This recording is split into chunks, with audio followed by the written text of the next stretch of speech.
শেরপুরের শ্রীবর্দী সরকারি কলেজের একাদশ শ্রেণীর নবাগত শিক্ষার্থীদের নবীনবরণ অনুষ্ঠান অনুষ্ঠিত হয়েছে। 24শে সেপ্টেম্বর দুপুরে কলেজ মাঠে আয়োজিত এক অনুষ্ঠানে প্রধান অতিথি হিসেবে উপস্থিত ছিলেন বিএনপির কেন্দ্রীয় নির্বাহী কমিটির অন্যতম সদস্য সাবেক এমপি মাহমুদুল হক রুবেল। এই সময় শ্রীবর্দী পৌর ছাত্রদলের আহ্বায়ক শোভন শাহরিয়ার রাফির সভাপতিত্বে আরও উপস্থিত ছিলেন অত্র কলেজের অধ্যক্ষ প্রফেসর ফরহাদ আলী, উপজেলা বিএনপির সাবেক সভাপতি আব্দুর রহিম দুলাল, পৌর বিএনপির সাবেক সভাপতি ফজলুল হক চৌধুরী অকুল, উপজেলা ছাত্রদলের সদস্য সচিব রুকনুজ্জামান সহ স্থানীয় বিএনপি ও ছাত্রদলের নেতৃবৃন্দ উপস্থিত ছিলেন। এ সময় কেন্দ্রীয় বিএনপির নির্বাহী কমিটির অন্যতম সদস্য শেরপুর ৩ আসনের সাবেক এমপি মাহমুদুল হক রুবেল নবীনদের উদ্দেশ্যে প্রধান অতিথির বক্তব্য তিনি বলেন, বর্তমান প্রজন্মই হবে আগামীর বাংলাদেশ গড়ার কারিগর। এ সময় শিক্ষার মান উন্নয়ন, সঠিক সিদ্ধান্ত গ্রহণ এবং সামাজিক চেতনা গড়ে তোলার আহ্বান জানান তিনি। বাংলাদেশ জাতীয়তাবাদী দল এবং আমার ব্যক্তিগত পক্ষ থেকে জানাই আন্তরিক শুভেচ্ছা এবং অভিনন্দন।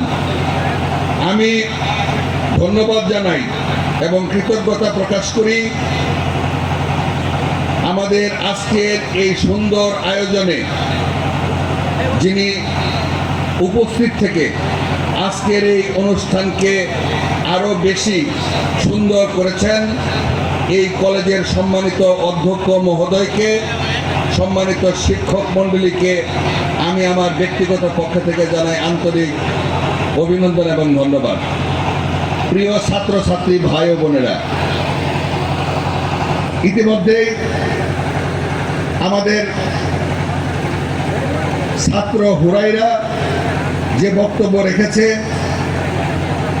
এই কলেজের ছাত্রছাত্রীদের উদ্দেশ্যে, এই কলেজের শিক্ষাঙ্গনের প্রয়োজনীয় বিষয়গুলি উত্থাপন করেছে। প্রত্যেকটি বিষয় গুরুত্বপূর্ণ। আমার পূর্বে আমাদের সম্মানিত অধ্যক্ষ মহোদয় বাংলাদেশ জাতীয়তাবাদী দলের যিনি এই দলটিকে সৃষ্টি করেছেন, আমাদের নেতা শহীদ রাষ্ট্রপতি জিয়াউর রহমান সাহেবের অল্প সময়ে তার জীবনের কিছু অংশ তোমাদের সম্মুখে তুলে ধরেছেন। এই জন্য আমি অধ্যক্ষ মহোদয়কে জানাই আন্তরিক অভিনন্দন এবং ধন্যবাদ। আমরা বাংলাদেশ জাতীয়তাবাদী ছাত্র দলের পক্ষ থেকে আজকের এই নবীনবরণ অনুষ্ঠানের আয়োজন করা হয়েছে। প্রিয় ছাত্র ছাত্রী ভাই বোনেরা, এই বাংলাদেশে বিগত 17টি বৎসর যে সরকারটি ক্ষমতায় ছিল, সেই সরকার বাংলাদেশের জনগণের ম্যান্ডেট ছাড়া, বাংলাদেশের জনগণের ভোট ছাড়া, বাংলাদেশের জনগণের সমর্থন ছাড়া প্রায় 15 বছর, 15.5 বছর এই বাংলাদেশটাকে পরিচালনা করছে। তোমরা আমার মনে হয় সকলেই সচেতন, সকলেই সংবাদপত্রের মাধ্যমে সারা বাংলাদেশের খবর তোমরা রাখো। বিগত 17টি বছর এই বাংলাদেশে কথা বলার কোনো অধিকার ছিল না, মত প্রকাশের কোনো অধিকার ছিল না, সংবাদপত্রের স্বাধীনতা ছিল না। কোনো শ্রেণী পেশার মানুষ তাদের মতামত ব্যক্ত করার সুযোগ গত সরকারের 15 বছর পায় নাই, প্রিয় ভাই ও বোনেরা। অথচ এই বাংলাদেশটা স্বাধীন করা হয়েছিল গণতন্ত্রকে প্রতিষ্ঠিত করার জন্য, মত প্রকাশের জন্য, বাংলাদেশের রাষ্ট্রের স্বাধীন সার্বভৌম রাষ্ট্র হিসেবে যেন প্রতিষ্ঠা পায় সেই জন্য।